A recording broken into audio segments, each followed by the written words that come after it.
يا سلام على الحر وجمال الحر وحلاوة الحر وحلاوة شمسنا.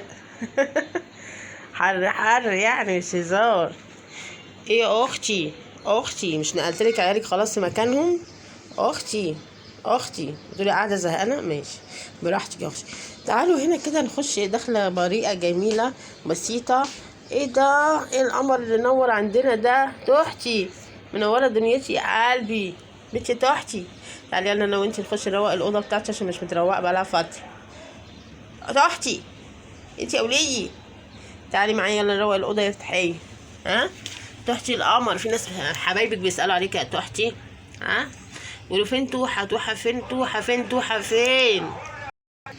كالعادة يا جماعة استنيت لحد ما بتاع البك يعدي لأنه عارف الميعاد، أصل خلاص هو كده عارف ميعاد الفيديوهات بتاعتي فلازم يعدي، يعني واخدين بالكم. تحتي حبيبة قلب أوروبا، مش وعدتيني إن انت تيجي تروقي معايا أوضتي؟ ها بتحيي. أنا صراحة مش عايزة أسيبها في البلكونة في الحر لأن البلكونة في وش الشمس، فاهمني؟ فبتبقى صعب يعني عليها إن هي إيه تقعد فترة كده في الشمس. قلت لا ادخلها اخر النهار تكون الشمس مشيت كده والرطوبة نزلت والتراوة نزلت. انت يا ولية تعالي كده نبص على قطاقية الشابة البريئة دي كده عاملين ايه النهاردة في الحر. حبايب قلب ربا رجعوا قواعدهم سالمين مطمئنين. حبايبي ناموا هنا واستقروا بعد ما ادينا دلي على عينها وقلنا لها لازم يجوا يناموا في مكانهم عشان الاول ما كانوش ايه ما كانوش يعني مرتاحين خالص في المكان الضيق اللي كانوا فيه. اوكي فهنا يعني ناموا كده ايه حبايبي في الواسع، هما بيحبوا الواسع كده والطراوه كده الصراحه الدولاب كان خانقه عليهم بصراحه، بس هنا بقى الدنيا ايه بقت حلوه يعني وكده. اللي بيعرفش القصه ان احنا اتطردنا ورجعنا يخش على قناه قطط في مطبخ ابو مرشدي.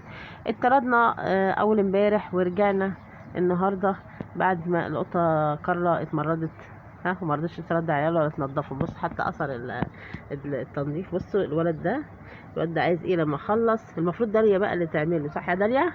تمسكي بقى ايه قطنه مبلوله كده وتنضفيه المؤخره بتاعته ورجليه كله عشان انت السبب.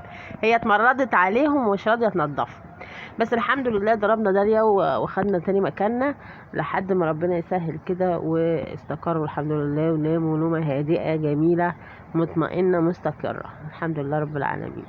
يلا اسيبكم على خير حبيباتي عشان هما نايمين دلوقتي، واشوفكم بقى في الفيديو القادم. متنسوناش لايك اشتراك كومنت، واسيبكم على خير حبيباتنا، والسلام عليكم ورحمة الله وبركاته. اختي جميلة يا اختي.